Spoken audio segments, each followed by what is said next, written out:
tested. What we're saying is that we've gone far enough. This point in history is the best, and it's not. We know it's not.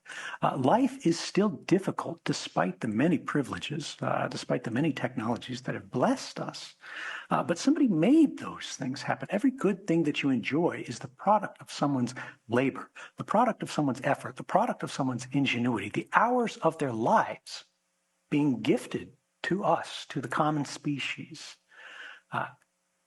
And the system that has been built around us is designed to extract as much of that as possible and return that to the hands of those princes. You'll notice none of the things that I mentioned are, deeply technical in nature. It's all very broad and general audience. But the thing that I want to warn you about tonight is that I fear that that is about to change. Our lives have been increasingly intermediated by screens, by panes of glass, right? You are watching this either live on stage because you registered through a smartphone, through a laptop, right? Nobody went and sort of bought a ticket at the counter anymore. That's not how the world works these days. But in order to even set that computer up, to turn it on, to log in, to set up your account, to pull the smartphone out of the box, charge it, open it up, connect it to your Wi-Fi access point, you have to click OK to continue. You have to agree to somebody else's terms of service. You are made to pass through gates of permission that are owned and controlled by others, that do not answer, frankly, to anybody. You see Facebook, you see Google, you see how they've been abusing the trust of everyone in every country, right? You see the EU tries to get a handle on them. They're completely ignored. There was the GDPR, right? General Data Protection Regime or regulation that was supposed to fix all of these problems, and it didn't work. They say, oh, we'll fine you, 4% of global revenue or whatever if you break the rules. That hasn't happened, and it's been years and years and years. Whether we're talking about governments, whether we're talking about corporations, we're talking about the same thing. We're talking about the systemization of technologies that are designed to order our lives to the benefit of the institutions. They are trying to organize us to benefit them. In some cases, we want this. We want to be able to cooperate. We want to be able to collaborate. We need to be able to work together, right? But we have to agree to this in some way. We should need to.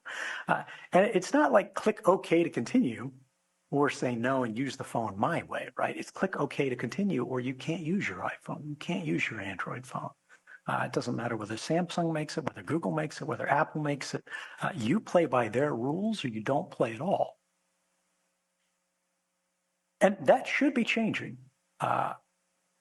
We'll get to it a little bit later where we are making great strides in the context of money, which is why suddenly we see a lot of political interest in these audiences. They understand that there is a new center of power that is rising. But there is a new field of vulnerability that applies to all of us, including all of these luminaries that will be speaking on stage here.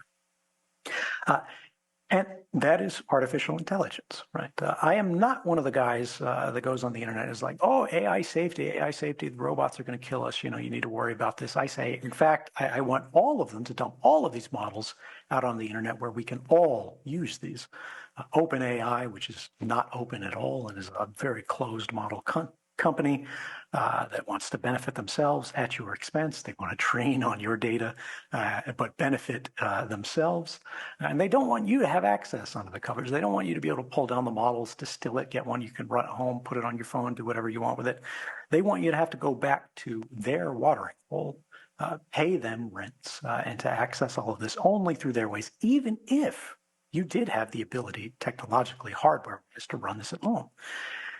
The good news is it is becoming easier and easier to get this stuff in public hands, to run this on home machines. And I'm not just speaking rhetoric here. I've spent the last year using these models myself at home. You can do this too. Open source models, whether we're talking about diffusion models for generative imaging, right? Sort of what you think of like the Mid-Journey, the nice web interfaces. You can do that at home. It's 100% free as long as you've got the hardware to run it. And it's getting easier and easier to do this. Whether we're talking about large language models, Facebook, which again I've been throwing invective at for the beginning half of the talk, has actually been a force for good in this space. Not because they love you or they love us or they love me or anything like that, but because they're afraid their competitors, like OpenAI that I mentioned, are going to build a structure around them, ring fence them in a little plot that they can then tax forever. And Facebook